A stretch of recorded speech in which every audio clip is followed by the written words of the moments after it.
नहीं ला सकते। क्या भाव। नारियल के पेड़ में रस का परिपाक जैसे होता है, ऐसे तो कोई हलवाई भी मिठाई में ऐसे रस नहीं भर सकता, इतना माधुर्य नहीं ले ला सकता। क्या भगवान तुम्हारी महिमा है।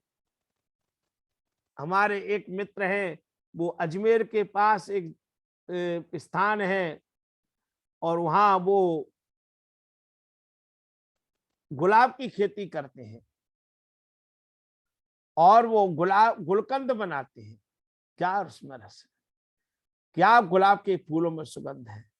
कभी गुलकंद खा के देखिए, क्या उसमें मधुरता का समावेश है, कैसे उसमें रस समाया हुआ है, कैसे उसमें सुगंध है। पुष्कर के पास वो स्थान है उनका। आप कभी पुष्कर जाएं तो उसके आगे जाइए, वो गुलाबों की खेती होती है, आपको दिखाई देगा गुलकंद बनता हुआ। तो भगवान की ये जो महिमा है, सारी प्रकृति है, ये भगवान की महिमा क्या गुणगान गाती है। आओ उसके साथ हम जुड़े, उसकी महिमा को गाएं। नजर आता नहीं जग में प्रभु माया के बंदों को, फकत वो दीख पड़ता है जहां में दर्दमंदों को। और क्या प्रार्थना है, ये प्रार्थना करें। तमन्ना है अगर भगवान की अभ्यास पैदा कर, तमन्ना है अगर भगवान की अभ्यास पैदा कर, खुदी को छोड़कर खुददार कुछ एहसास पैदा कर। अपने अंदर कुछ एहसास पैदा करे। जब तक अपनी समझ इंसान को आती नहीं, तब तक दिल की परेशानी कभी जाती नहीं। तो भगवान से प्रार्थना करते हुए चले। समाधि निर्दूत मलस्य चेतसो, निवेशितस्यात्मनया सुखम भवेत्। न शक्यते वर्णयितुं गिरा तदा, स्वयं तदंतःकरणेन गृह्यते। ये भगवान महर्षि दयानंद सरस्वती जी महाराज, जिस पुरुष के समाधि योग से अविद्या मलादि नष्ट हो गए हैं, आत्मस्थ होकर परमात्मा में चित्त जिसने लगाया है, उसको जो परमात्मा के योग का सुख होता है, वह वाणी से कहा नहीं जा सकता। क्योंकि आनंद को जीवात्मा अपने अंतःकरण से ग्रहण करता है। ये क्या भाव है। इस श्लोक का एक एक शब्द, समाधि निरूतमलस्य चेतसा, निवेशितस्यात्मनि सुखम भवेत्। हमारी आत्मा में जो सुख होता है, जिसका अंतःकरण निर्मल और पवित्र हो गया भगवान के ध्यान और उपासना से, जैसे जैसे परमात्मा के हम ध्यान करते हैं, स्तुति करते हैं, उपासना करते हैं, वैसे वैसे हमारे अंदर दिव्यता का समावेश होता चला जाता है, दिव्यता का प्रकटीकरण होता जाता है। और जब दिव्यता की मात्रा बढ़ जाती है, तो न शक्यते वर्णयितुं गिरा। अब उस दिव्यता को हम शब्दों में कह नहीं सकते। तदा स्वयं तदंतःकरणेन गृह्यते। सज्जनों, ऋषि दयानंद जी महाराज को 1848 में संन्यास लिया, और 1852 में ऐसे दिव्य सन्यासी उनको मिले। एक चिदानंद गिरी शिवानंदपुरी नाम के सन्यासी, उनसे उन्होंने योग विद्या सीखी। माउंट आबू के पास एक भवानी गिरी नाम के सन्यासी मिल से, उनसे उन्होंने योग विद्या सीखी।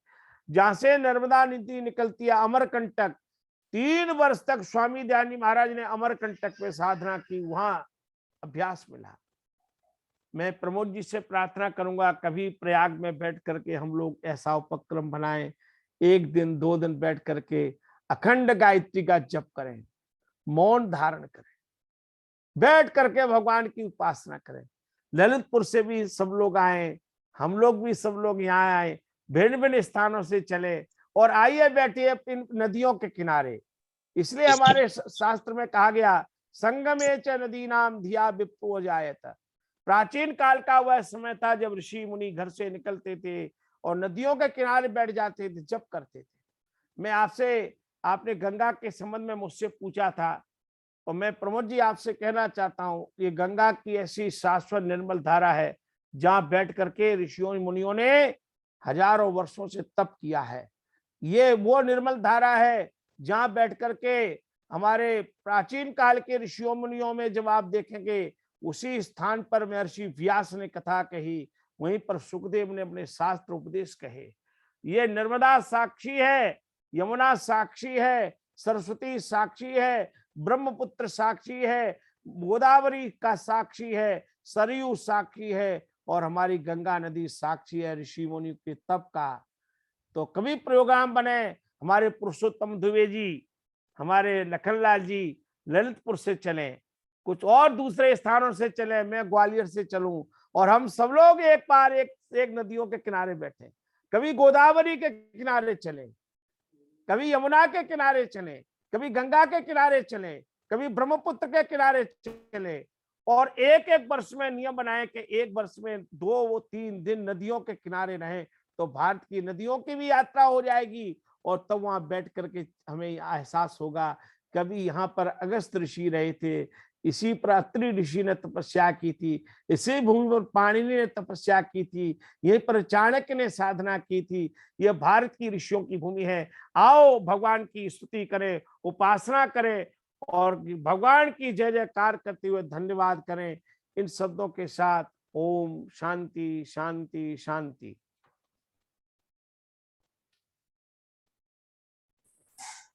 ओम। आचार्य जी का बहुत हृदय से धन्यवाद ज्ञापित करता हूं। आचार्य जी ने बहुत ही सुंदर व्याख्यान, अद्भुत व्याख्यान प्रस्तुत किया, जिसमें बहुत ही सुंदर विवेचना व्याख्यान, ईश्वर की स्तुति, प्रार्थना और उपासना किस प्रकार से, क्या शुद्ध स्वरूप है उसका, कैसे करनी चाहिए, और क्या हमारी संस्कृति का ध्येय है, उद्देश्य है। जैसा कि महापुरुष भगवान श्री राम और गीता में भगवान श्री कृष्ण का संदेश है, उसका भी बहुत सुंदर उद्धरण आपने लेते हुए महर्षि दयानंद की शिक्षाओं का भी समावेश किया इस व्याख्यान में। तो अत्यंत ही सुंदर ये हम सभी के लिए एक संदेश यहाँ उपस्थित होता है। अवनीश जी, एक सूचना दे दूं मैं पहले? हाँ जी, आप सूचना दे दीजिए जी। मैं सभी जितने भी हमारे आज वैदिक धर्म संस्कृति के रक्षक जुड़े हुए हैं, सोमवार मंगल को संगीतमय गीता प्रवचन महोत्सव और इस पूरे भारत देश के संघ का समाधान के शिरोमणि स्वामी विवेकानंद परिव्राजक जी, जो निदेशक हैं R1 रोजर गुजरात साबरकांठा, वो 3 नवंबर को रहेंगे ईश्वर जी प्रकृति त्रिजबात पर। और त्रिजबात से संबंधित ईश्वर जी प्रकृति के बारे में जो भी प्रश्न हों, उन सबको आप 2 नवंबर तक हमारे पास लिख करके भेज दीजिए, ताकि 3 नवंबर को हमारे स्वामी विवेकानंद परिव्राजक जी अपने उद्बोधन में उन शंकाओं का समाधान कर सकें। और सोमवार मंगल को आचार्य भव्य शास्त्री का संगीतमय गीता प्रवचन, उसमें भी आप सभी लोग जुड़े। अवनीश जी आगे आप। जी अवनीश जी कंटिन्यू। अवनीश जी जी। हाँ जी ओम जी जी जी बोलिए। बहुत धन्यवाद। तो आपको अगले कार्यक्रम की सूचना जो है वो प्रदान कर दी गई है। इसी प्रकार से आप अपनी शंका जो है, प्रश्न जो है वो आप भेज सकते हैं, और फिर पूरे भारतवर्ष के शिरोमणि जी स्वामी विवेकानंद जी परिव्राजक दर्शन योग महाविद्यालय, तो उनके माध्यम से हम उन शंकाओं का समाधान यहाँ पर प्राप्त करेंगे। इसके अतिरिक्त जो प्रवचन की श्रृंखला आचार्य भवदेव शास्त्री जी की जो चल रही है गीता महोत्सव के अंतर्गत, वह यथावत रहेगी सोमवार और मंगलवार को, और बुधवार को विशेष शंका समाधान का सत्र रहेगा। तो ये सूचनाएं हैं। इसके अतिरिक्त श्री वेद कला संवर्धन परमार्थ न्यास का कल रात्रि 8 से 9 बजे तक कार्यक्रम होता है, तो उसमें भी आप सभी सादर आमंत्रित हैं। आपको सूचना का संदेश और सूचना आपको मैं लिंक आदि भेज दूंगा। आइए अब आज के सत्र का हम समापन करेंगे। अवनीश जी, मैं एक मिनट की एक बात कहना चाहूंगा। हाँ जी आचार्य जी जरूर। अवनीश जी, ये जो मैंने बात कही है, हमारे बीच में डॉक्टर प्रमोद शर्मा जी बैठे हैं, लखनलाल जी के परम मित्र हैं, अब हमारे भी मित्र बन गए हैं। तो लखनलाल जी प्रवचन हम सुनते रहेंगे, लगातार क्रम चल रहा है, सुनते रहते हैं, बहुत सुनने का काम हम लोग कर रहे हैं। ये जो बात मैंने कही है कि हम एक बार एक जगह बैठ करके 3 दिन मौन अभ्यास करें और अखंड गायत्री का जप करें और साधना करें, तो ये सिर्फ वाक्य नहीं रहना चाहिए। मेरी प्रार्थना है आपसे, पुरुषोत्तम लाल जी वानप्रस्थी जी से और हमारे भाई लखनलाल जी, जब अवकाश के दिन हो तो उन अवकाश के दिनों में वास्तव में कार्यक्रम बनाइए। किसी भी नदी के किनारे, चाहे हम लोग चित्रकूट चलें, वहां पर हम मंदाकिनी के किनारे चलें, चाहे हमारे भाई प्रमोद शर्मा जी बैठे हैं प्रयाग में चलें, तो मेरी इच्छा है प्रमोद जी प्रयाग में व्यवस्था आप कर लेंगे। जी महाराज जी, माघ मेले में अपना शिविर लगाता हूं मैं, और हाँ, मैं सभी को आमंत्रित करता हूं उसमें आए। बहुत अच्छा शिविर लगाता हूं, उसमें रुकने की, भोजन की सब व्यवस्था करूंगा। आप लोग आइए, स्वागत है। बहुत अच्छा। ये एक बार सब लोग ताली बजा के प्रमोद बहुत जी का बढ़िया। धन्यवाद करें।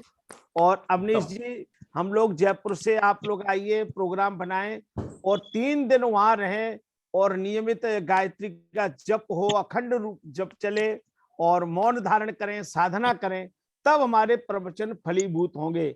नहीं तो ये प्रवचन मात्र वचन मात्र रह जाएंगे यदि हमने साधना नहीं की। तो फिर हमारा जीवन जो है, जिस उद्देश्य को हम लेकर के चले, वो उद्देश्य का सफल तभी है जो हमने कहा है उसको हम परिणति की ओर ले चलें। तो मैं भाई प्रमोद शर्मा जी, कितने हमारे इनका धन्यवाद किया जाए, उन्होंने समय कह भी दिया कि मेरे जो मन लोग में आएंगे कि आपको बुलाऊंगा माघ मेले में, और स्वयं आपने, मेरी इच्छा थी कि आप इस बार माघ मेले में आए और हर बार आए, बहुत यहाँ मैं दर्शन हाँ, कराएंगे। बिल्कुल मैं निश्चित रूप से आऊंगा और वहां जी बैठ करके साधना अभ्यास करेंगे और हमारे पुरुषोत्तम दुबे जी को भी बुलाएंगे, सब लोग आएंगे। पुरुषोत्तम जी आएंगे, अपनी स्वीकृति दे दीजिए। सभी लोग आमंत्रित हैं। बहुत अच्छा, धन्यवाद धन्यवाद। हाँ अवनीश जी, आप आगे बोलिए। ओम। हाँ जी, तो आप सभी को सूचना हो गई, आचार्य जी का ये जो प्रस्ताव है वो अत्यंत सराहनीय है। और वस्तुतः व्याख्यानों का लाभ भी तब है जब हम उन पर कुछ क्रियान्वयन करें और उसके माध्यम से हम अपने जीवन में, आचरण में जो हमने सुना है उसको हम धारण कर सके। संश्रुतेन गवेमहि। तो आइए अब शांति पाठ के साथ में हम आज के सत्र का समापन करेंगे। हाँ जी, अवनीश जी केवल 1 मिनट रुक जाइए। हाँ हाँ, आराम से। जो जी पहली जी बार जी, जुड़े, जरूर। डॉक्टर दीपांजलि पांडे जी, जी मैं कह रहा था, डॉक्टर दीपांजलि पांडे जी हमारे साथी हैं, इस समय जी जमशेदपुर में एक मिनट हुई के लिए, हैं। एक मिनट के लिए, एक मिनट के डॉक्टर लिए वो अपना कुमुद ऑडियो खोल त्रिपाठी ले। जी प्राचार्य हैं कुशीनगर में महाविद्यालय में, वो जुड़ी थी। डॉक्टर शिव आप प्रेम बुलाइए, यादव जी एक मिनट। इतिहासकार हैं, चित्रकूट से जुड़े हुए डॉक्टर हैं। महाराज जी ने डॉक्टर चित्रकूट कुमुद का नाम लिया तो मेरे मन में, चित्रकूट मेरे पास में है, वहां भी रुकने और सब व्यवस्था होगी, वहां भी आपका प्रवचन कराया जाएगा। इस तरह से प्रमोद जी, एक मिनट। प्रमोद जी। जी, डॉक्टर दीपांजलि को 1 मिनट के लिए बुलाइए। हाँ, मैं उनको अनम्यूट कर दीपांजलि रहा हूँ। पांडे जी, आप आवाज सुन रही हो तो अपने आप को आगा अनम्यूट कर लीजिए, मैंने यहाँ से रिक्वेस्ट भेज दिया अनम्यूट के लिए जी। डॉक्टर दीपांजलि थोड़ा 2 शब्द कह दें। दीपांजलि पांडे जी। जी जी। और किनको जोड़ा डॉक्टर है आपने? दीपांजलि पांडे। चलिए, जब तक वो अपना वीडियो खोलती है, मैं खोल जाते जो है अपने लालचंद वर्मा जी से निवेदन करूंगा। जी लालचंद जी, अपना ऑडियो खोलिए। लालचंद जी। जी जी, नमस्कार सर सभी को। नमस्ते जी, नमस्ते जी। कल कल का मुझे बहुत दुख है कि कल मैं देर से ज्वाइन कर पाया था।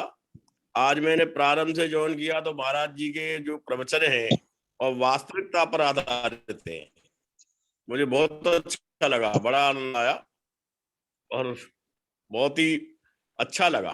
आगे भी मैं प्रवचन में शामिल होता रहूंगा। धन्यवाद। और लोग भी अपना ऑडियो खोल करके जो है अपनी बात रख सकते हैं। अपना वीडियो खोलना तो हम उनको तुरंत यहाँ से अनम्यूट कर देंगे।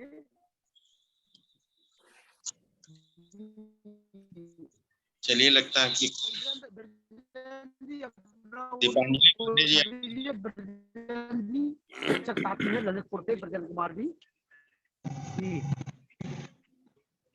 जी ब्रजेंद्र जी जी आचार्य जी को नमस्ते। और इस कार्यक्रम को सुनने वाले सभी श्रोता गुणाओं को भी मेरा बारंबार नमस्कार। और हमारे आचार्य जी राधा भक्ति भारती जी सर, आवाज कट रही है सर। हेलो, रास्ते में है, वे ट्रेन में चल रहे हैं, इसलिए आवाज उनकी नहीं आ रही है। आप अपनी बात कहिए। आचार्य जी ने जो लगातार 3 दिनों से भारतीय संस्कृति के अलग अलग स्वरूपों में जो व्याख्यान दिया है, बहुत अच्छा दिया है। बशर्ते हम सभी को अपने जीवन में उतारने की जरूरत है, इसको अपने मनन और चिंतन करने की जरूरत है। और आगे भी मैं आशा करूंगा कि इसी प्रकार आचार्य जी की ज्ञान गंगा हमें मिलती रहेगी। इन्हीं शब्दों के बाद मैं सभी श्रोतागणों का आभार व्यक्त करता हूँ। जय श्री राम।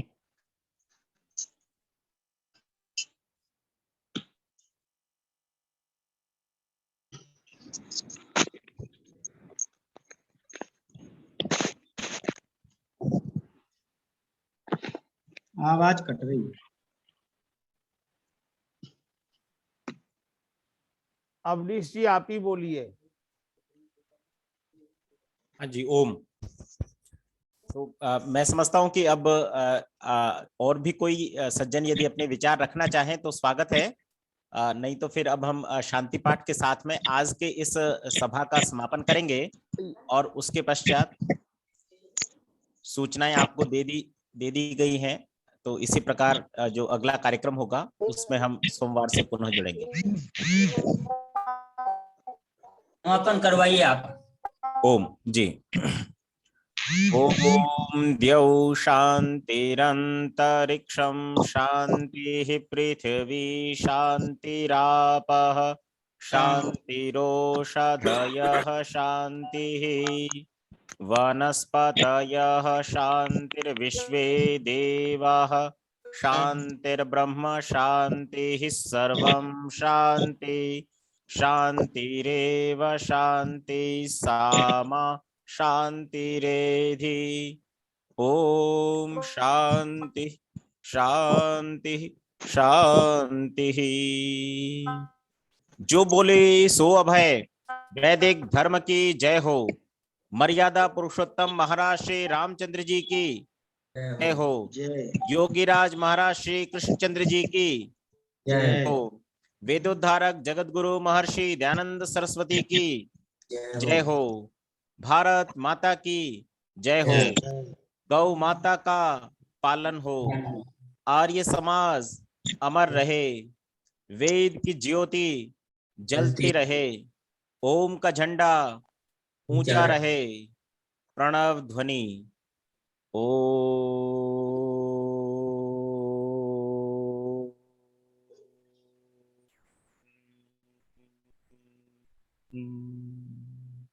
वैदिक अभिवादन। सर्वेभ्यो नमः। सभी को सादर सप्रेम नमस्ते जी। ओम। रात्रि शिवरात्रि सभी को नमस्ते। नमस्ते। ओम नमस्ते।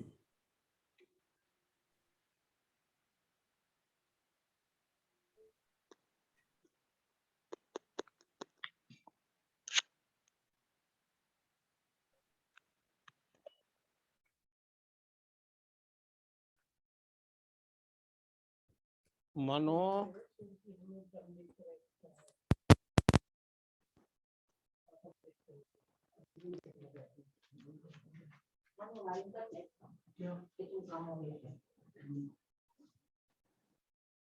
ये कौन बैठा है? ये कौन बैठा हुआ है? ये कौन बैठा है? क्या प्रार्थना करनी है? अनुज्ञा है? क्या करनी है? क्या करनी है तुम? हाँ